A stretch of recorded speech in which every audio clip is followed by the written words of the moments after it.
Hi everyone, I'm Ruby. Today we will play a game. My boss told me to explain all the container products in 1 minute. I know it's a joke, but I want to have a try. So 3, 2, 1, let's go. So the first one we see is the expandable container house. The space is large and beautiful and solid and variable. It's very easy to first installation. Okay, next one.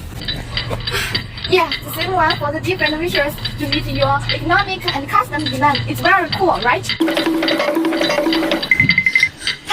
Time's enough. Okay, move this one. The flat container house, movable and lightweight.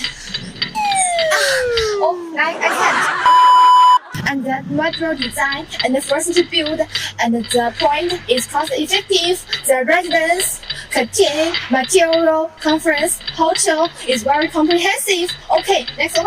Oh, come on. The awesome one is the floating container house. The single layer floating box is easy to install.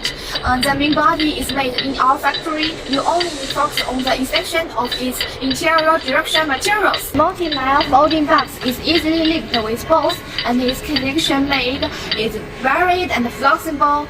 Oh, I'm dying. You have time out. Oh!